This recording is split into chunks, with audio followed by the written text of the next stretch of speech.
ভারত ছাড়ছেন শেখ হাসিনা, যাচ্ছেন যে দেশে। অবশেষে ২ মাস পর ভারত ছাড়ছেন শেখ হাসিনা। আর এমন সিদ্ধান্তে হাঁপ ছেড়ে বেঁচেছেন ভারতের মোদী সরকার। হাসিনাকে নিজের দেশে রেখে গলায় কাটা বিঁধার মতো অবস্থায় পড়েছিল মোদী। না পারছে গিলতে, না উগলাতে। অবশেষে সেই সমস্যার জট খুলতে যাচ্ছে।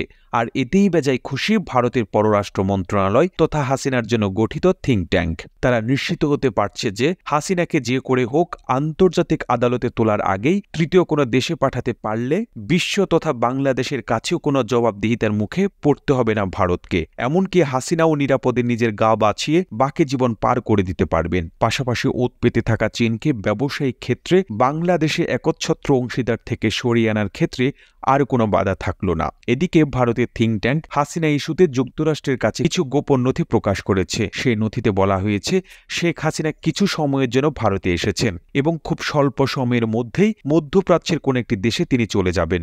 এছাড়াও ভারত আরও স্পষ্ট করেছেন হাসিনাকে তারা রাজনৈতিক আশ্রয় কিংবা বাংলাদেশে পাঠানোর বিষয়ে হস্তক্ষেপ করবে না। তাই শেখ হাসিনা যত দ্রুত ভারত ছাড়বে ততই দেশটির জন্য মঙ্গলজনক।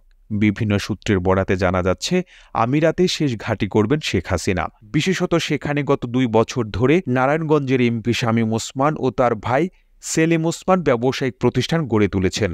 আর সেই সূত্রতার জের ধরে দীর্ঘ সময়ের জন্য হাসিনা নিজেকে নিরাপদে রাখতে দেশটির আজমান প্রদেশকে বেছে নিয়েছেন। গত ৫ই আগস্ট ছাত্র জনতার গণ আন্দোলনে পদত্যাগ করে ছোট বোন শেখ রেহানাকে নিয়ে ভারতে পালিয়ে যান শেখ হাসিনা। বাংলাদেশের সামরিক বাহিনীর একটি বিমানে তিনি দিল্লির কাছে গাজিয়াবাদের হিন্দন বিমান ঘাঁটিতে অবতরণ করেন। এরপর থেকে তিনি কোথায় আছেন তা আর প্রকাশ পায়নি। শেখ হাসিনার সঙ্গে থাকা কূটনৈতিক পাসপোর্টও বাতিল করে দিয়েছে অন্তর্বর্তী সরকার।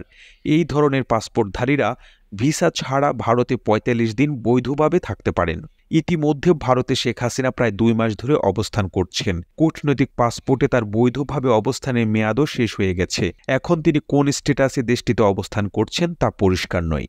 ভারতের পক্ষ থেকেও বিষয়টি খোলাসা করা হয়নি। প্রতিবেদনটি ভালো লেগে থাকলে আপনার ফেসবুকের টাইমলাইনে এখনই শেয়ার করুন। একই সাথে বিশ্ব বাংলার ফেসবুক পেজটিকে ফলো করুন ও বিশ্ব বাংলার ইউটিউব চ্যানেলটিকে সাবস্ক্রাইব করুন। আর বাংলাদেশের কোন জেলা থেকে এই ভিডিওটি দেখছেন আমাদের কমেন্ট করে জানান। আমরা পরবর্তী ভিডিওতে আপনাকে ধন্যবাদ জানাতে ভুলব না। আর এতক্ষণ বিশ্ব বাংলার সাথে থাকার জন্য অসংখ্য ধন্যবাদ।